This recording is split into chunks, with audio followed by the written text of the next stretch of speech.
Hey guys, welcome back to my channel. Thanks for watching. Thanks for subscribing. So today we are here to do week number 10 of the hashtag 52 projects. And week number 10 is a box that I created. It's just an 8x8 box. I created it because I needed an 8x8 box to ship in. And I couldn't find one, so I just created it. I know as soon as I post the box, I know everyone's going to ask me for it. So I figured I will go ahead and do the tutorial. So you'll see pictures of the finished box and then I'll finish one here and so on. Okay, so hashtag 52 projects is just interesting projects that I find on Pinterest, YouTube, Google, wherever, or projects that I make up, such as this one. It's just to keep your crafty mojo flowing, nothing special. Just participate when you can, put your own twist on it. So I'm going to go ahead and add the pictures here so you can see one of the finished boxes, and then we'll get started.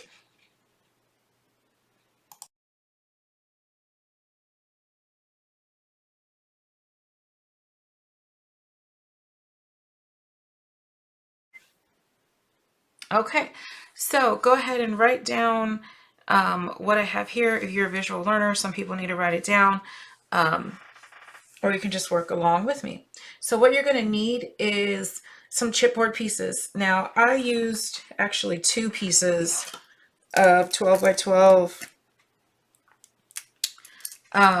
pieces of chipboard. I used the medium weight, the graphics medium weight from Amazon. It's about 1/8 of an inch thick. You do want to use really good quality chipboard, and you want to use really good quality tape and really good quality cardstock. You can't be skimpy on the box hinges. Your cardstock, you want to use more than the 65-pound weight from Michaels. That is just way too skimpy. If you get the linen paper from Michaels, Hobby Lobby, wherever, or the basil paper, all that works really well. Just not the regular 65-pound weight. That's not going to do you any good. Your box will fall apart. Okay, so what you need are 2 pieces of 8x8 chipboard and 4 pieces of 8x4. So you can get all your pieces out of 2 pieces of chipboard, and then you have these little pieces left over that you can make a tag or a little mini album or whatever. Okay, then what you're going to need are 12 large hinges and 8 small hinges. I just used 2 sheets of cardstock, and this is what's left. I used 2 sheets of 12 by 12. So what you're going to do is you need 2 by 8 and score it at 1 on the short side. So you're just making a hinge that's going to look like this. Okay, so you need 12 of these, and then you need 8 2x4s. Okay, and that's it. And of course your pattern paper, however you want to decorate it. You'll have to measure your box because depending on how tight you wrap or how tight you do your chipboard, or how thick your paper is, it may change your dimensions slightly. So measure before you cut your pattern paper. Okay, so I went ahead and prepped everything. This is definitely one of those projects that you want to use your score tape or your red line tape. It just makes it so much faster than having to wait for the glue, and it's a little bit more precise because the glue can shift. So that's why I suggest using sticky tape. So on all of your pieces, what you're going to do is put tape on both sides, or after you score, put tape on the left and the right of the score line, but do not put tape on your score line. That's very important. So as you can see, all of mine have that gap where the score line is. So go ahead and prepare all of your hinges. I did all of them already. It's very simple. You're just going to cut out your 2x8 score it at 1 down the middle, and then you're going to take your tape and you're just going to put it on one and then the other. Okay, that's all I did.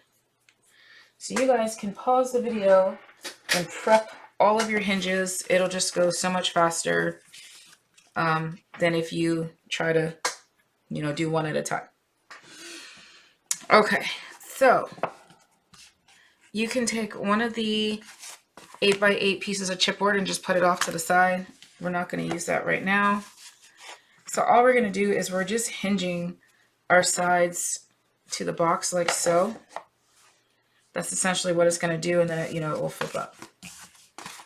So take one of your hinges and fold it so that way this your sticky tape is on the inside. Go ahead and varnish. And we're going to remove the tape. Make sure there's no overhang. I go ahead and just remove both sides. If you are not comfortable with that, then just do the one side. All you're going to do is line up your chipboard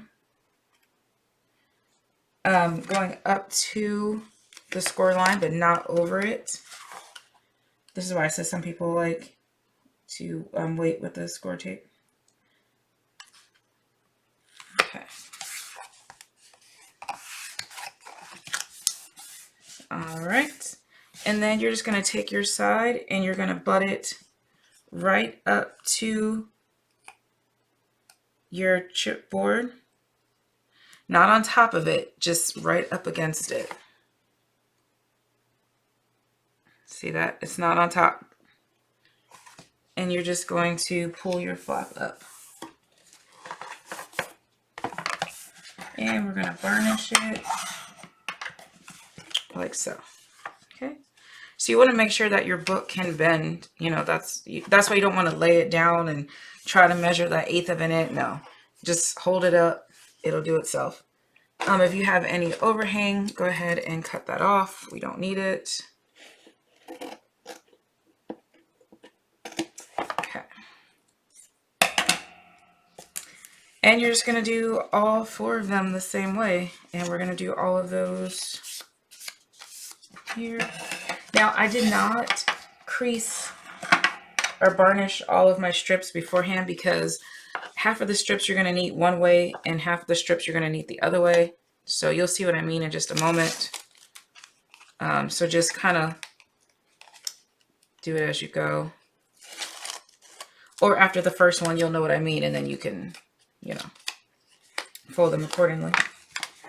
So same thing, we're just going to line this up. And push it down. Make sure our box can fold. Lining it up. It's a little bit off there. And seal it. Flip it and varnish. Man, I really mismeasured. Cut off. So I found too that my chipboard was actually not 12 by 12. It was 12 1/8 by 12 1/16. So I had to cut it and make sure everything was good. So double check your chipboard and make sure it's actually 12 by 12 before you start cutting. It just makes it easier. You don't have to cut a whole bunch of little pieces if you just make sure it's 12 by 12 in the beginning. And I get it. It's, a machine doing it, and it may be off a little bit. Okay, so same thing. We're working on the 8x8 piece and line it up and set it down. Your 4x8 piece, line it up and push your flap up, flip it over, and varnish. You know, I suppose you could miter and all that business, but that just takes more time.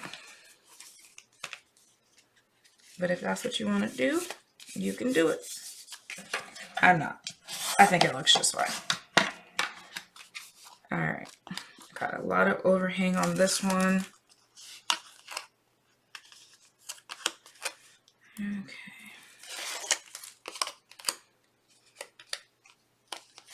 Okay, this is just basic box making. I learned how to do this when I was younger. My mom taught me how to do this. It's just basic box, the hinge method.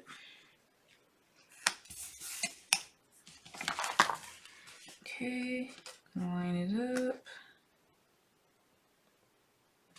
And fold up the back. Flip it over and varnish. Okay. That one had a tiny bit of overhang, so let me go ahead and clip that. I don't think the overhang will matter, but y'all know how my OCD gets. So here's my box. It will eventually go up like this. This is where our baby hinges come in. And we're just doing the same thing.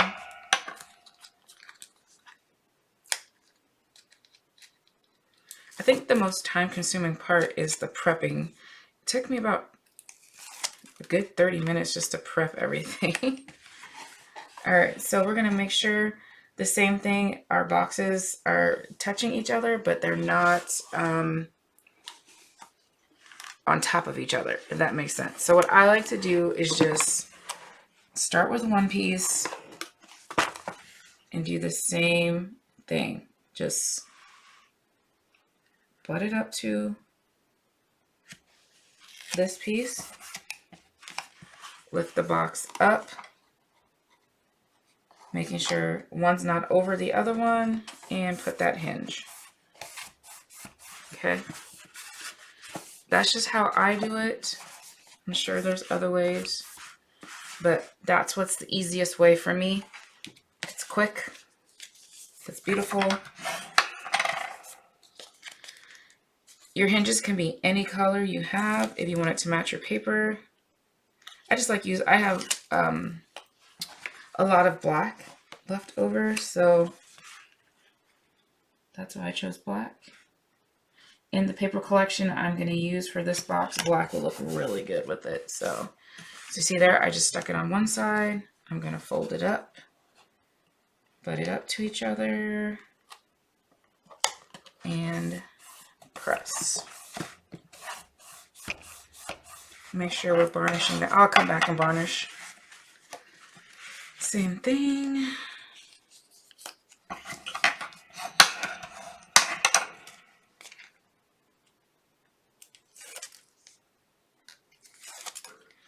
Overhang. Put it up to.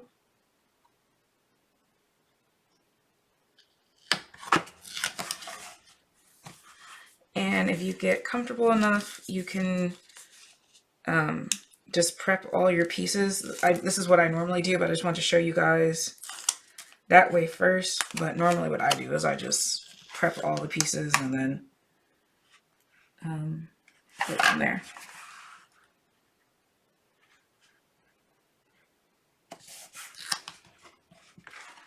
And then stick it up and over, up, and over. Okay, that is essentially it. You're gonna put your other strips on the inside now. So we have our strips like this, and we need to fold them where your sticky tape is like this. Okay. So let's go ahead and get all those done. So you're gonna need 4 of them.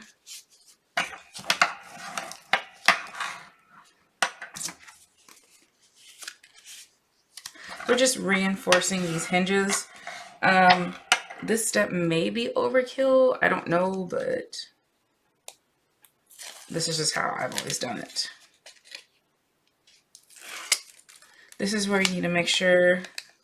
So you see how the sticky is on the outside and the fold is down? We're just going to go straight in. Now, this is where your paper may be a little bit too big. So just slice off just a very small sliver, okay? And we're good to go. So you're going to put that fold, sorry, my head's in the camera, but I can't see. You're going to put that fold in that crease where your boxes meet. And you're just going to push it up on one side and push it down on the other. Let's see if I can get a kind of good angle of that. So it's on the side and the bottom. So you're going to repeat that for all of them. If you're more comfortable cutting with the sticky back on, cut with the sticky back on. Or use your paper trimmer, however you want to do it. For me, it's easier just to snip a piece off of my scissors because you're going to cover it either way. Okay, so get it in that fold. Okay, I'm going to do the other two sides. Okay, so all the sides are done. You know what? Let me turn this light off and see. Y'all can see that better. Maybe not. Okay. Okay, so now you're going to do the same thing with your smaller hinges. Sticky side out. Measure in, see if you need to cut any off, and then put the sides on. Now for these ones, I do go ahead and miter the corners. Just, I don't know, it just makes less bulk at the bottom. So all I do is cut a diagonal. It doesn't matter which way you do it because you're not going to see it. Especially if you use a dark paper, you won't see it. So same thing, we're just going to, you know, put this inside here and reinforce that hinge. And this one I did not cut straight, so I'm just going to cut off this little piece. It's really not a big deal, but I know it's there, so it's going to bother me. I know some of you are just like me. We're going to put another piece on top of it to cover it, but okay, there you go. Okay, so I'll do one more on camera and the rest off. I'm just going to snip and snip. And let me just make sure that's going to go in there.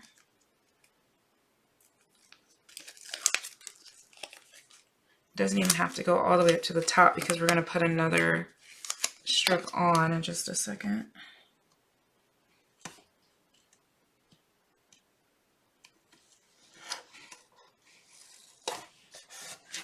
See how good this tape is? It just sticks to my fingers like it's a permanent stick to my fingers. Okay, I do the other two. So a very important factor, just make sure you cut your slant this way. So it's pointing down on the fold, because if you cut the slant going up towards the where the point is away from the fold, it's going to leave like a gap, and you don't want that. So just cut your slant, put your fold to the right and cut up. Let me move this box. Fold to the right, cut diagonal up that way. Okay. And you can also lay your box down if this way is easier. Lay your box down and put the piece in. I don't think that you guys will be able to see this way. If you want. I can't show this way on camera, sorry. But all I'm doing is laying the piece on top of the box like that. and then just folding it up. So whichever way is easier for you to get these flaps in, go ahead and get them in. Okay, so that's it with the flaps. Oh no. Okay, with the inside. Now we need to go ahead and attach our lid. I just attached a lid like this with a hinge, and I did not reinforce the hinge. Well, okay, excuse me. I didn't reinforce the hinge with a strip. I reinforced it with packing tape. So I guess I need to write down we need packing tape or whatever. Clear tape, packing tape, masking tape, duct tape, whatever you have. So we're just gonna hinge the lid on like so.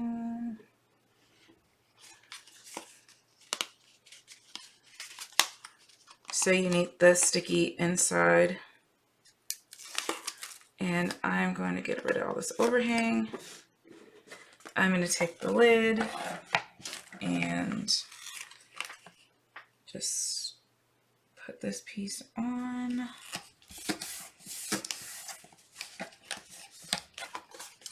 And then just pick whichever side you think is the best. Lay it right on top, making sure. This is where you can see if you cut right or not. So before you stick the hinge down, just make sure your lid's on evenly. And then just go for it. Varnish. Now you can't put another hinge on the inside because it's too stiff. So I guess if you use like thinner paper, you can.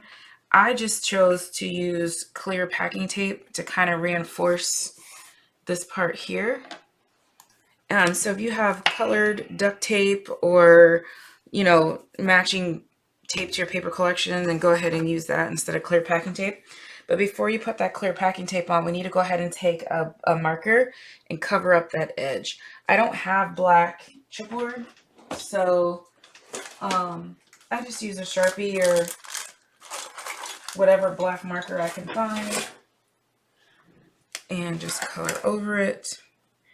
You could try to get your Tim Holtz distress inks in there, but it's a lot of work.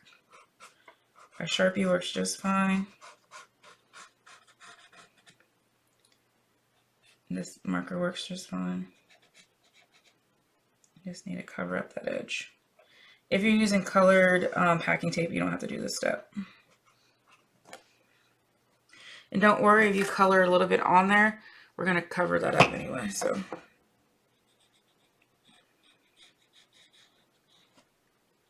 okay. I mean, I guess we could have inked this edge before we put it on, but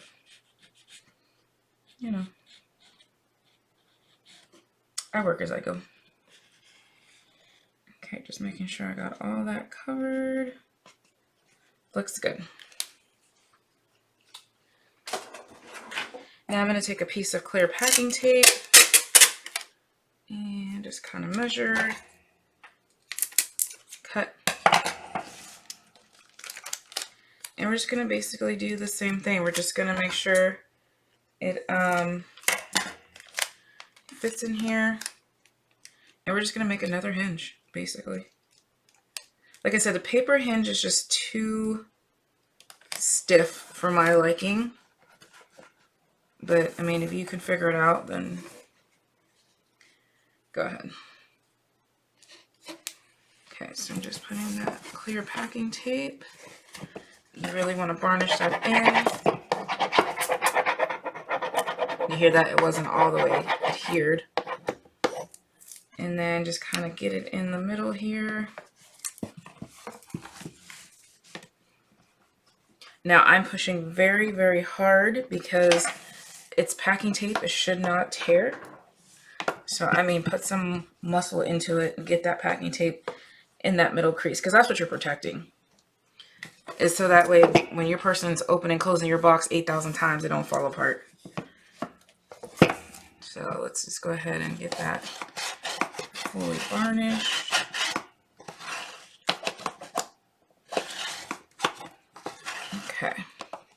this is what I was doing.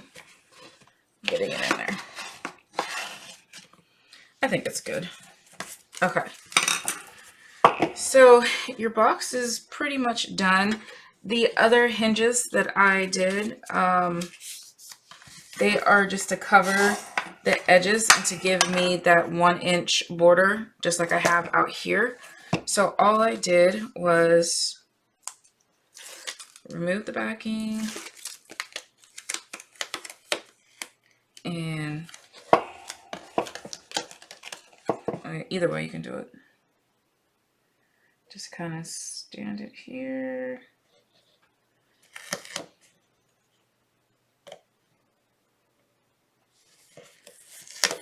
And then just kind of fold it over and varnish it in.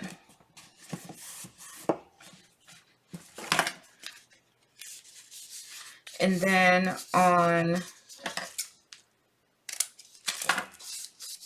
this piece, oh gosh.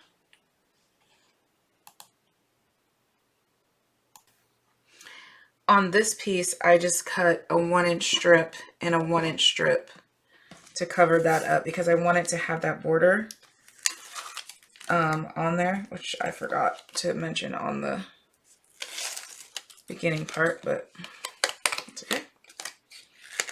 So same thing, we're just gonna line it up.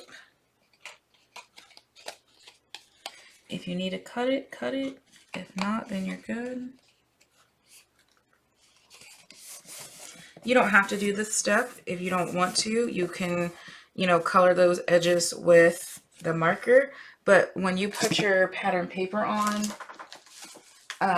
for me, for instance, I want that black border.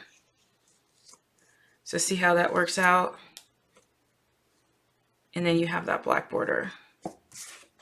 So that's what I want. If you don't want the border, then you don't have to go through all that. But I just think it finishes it a little bit. So, yep, that's what I'm gonna do. And last one.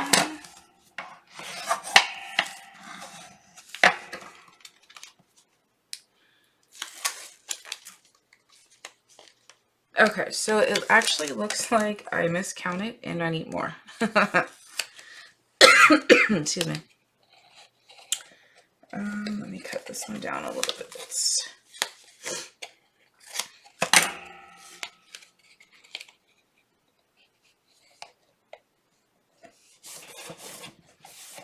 Okay, so that's just kind of the cheater way to get that border everywhere.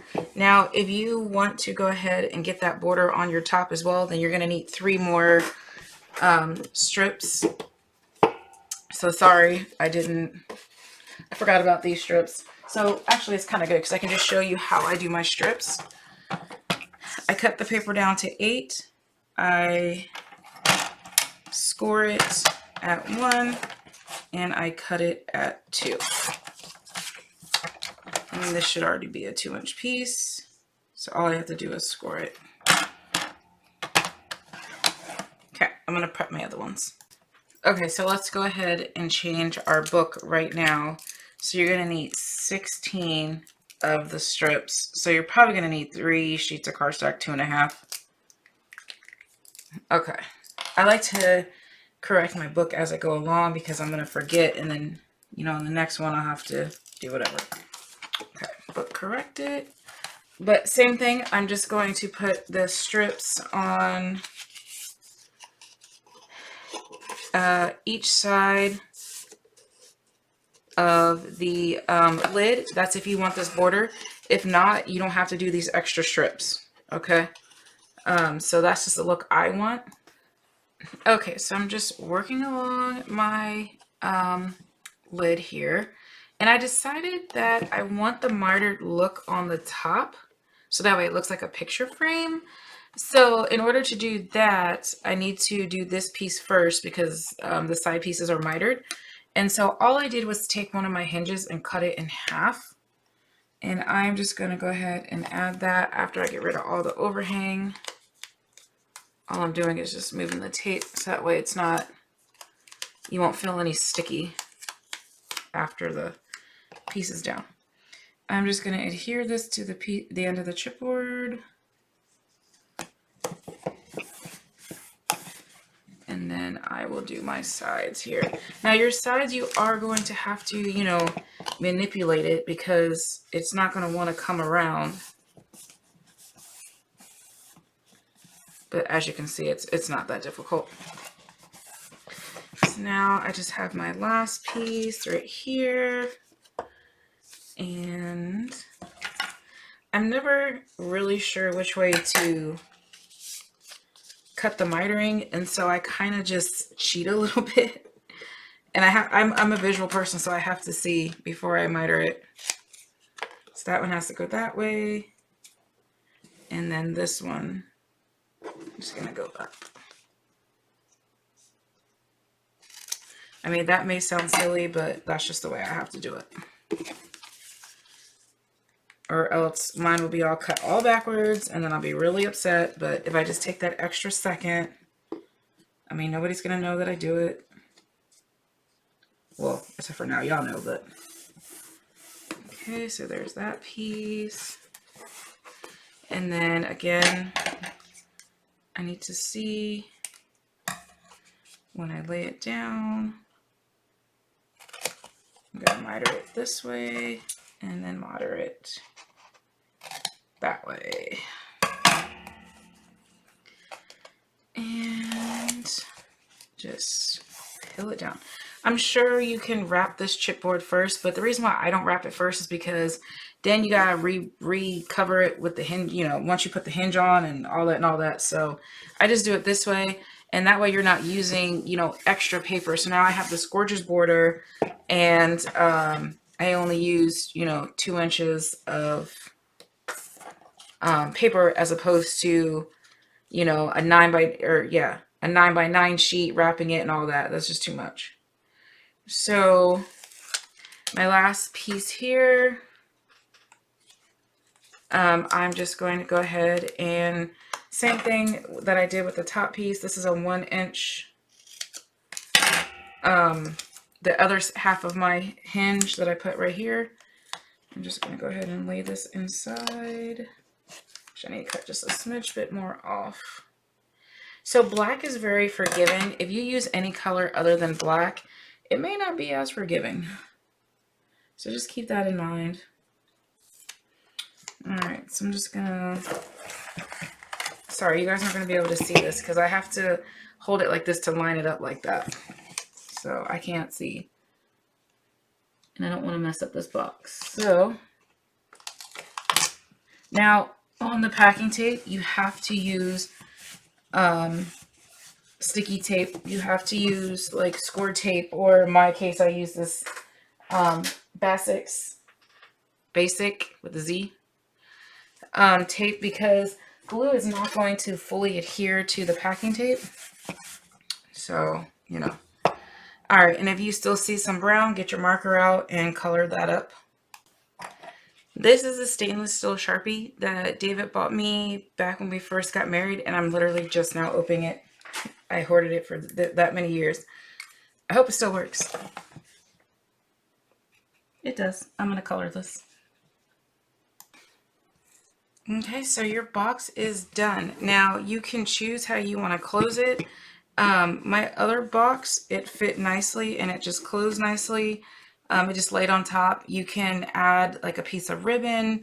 I took a piece of 1 inch paper from the paper collection and I just glued it right here so you can open it up like a ribbon pull. You could do a ribbon. You could, you know, put a brad and string, or use the Tim Holtz closures. However you want to close your box, you can do that. I'm not too worried about it. So I'm going to go ahead and decorate it and show you guys this final box. Okay, this is how I decorated mine. I used a paper pad from Michael's Hot Buy, and this is the Spring Posies paper collection. I kept it flat because this is a shipping box. You know, when I shipped the other swap in the box, all I did was wrap this with bubble wrap and then wrap it with brown packing paper, and it was fine. but I also want my partner to be able to use it on her desk. She could stack stuff on it or whatever. So I just cut out the paper.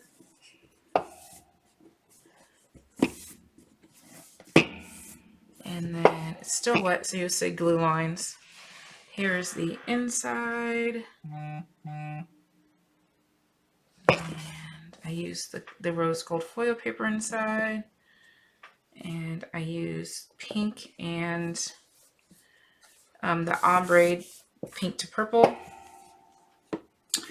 And I did use decorative paper on the bottom only because I mismeasured for the top. The other one, I think I just covered it with black paper. It doesn't really matter, it's the bottom. So yeah, let me tell you a little cheat secret. If you are layering your cut aparts and they're not evenly layered, you eyeballed it wrong, add a paper strip. Nobody will ever know unless you point it out. That's my tip for you today. I hope you guys make the box. I hope you like what I made. Thanks for watching. Bye.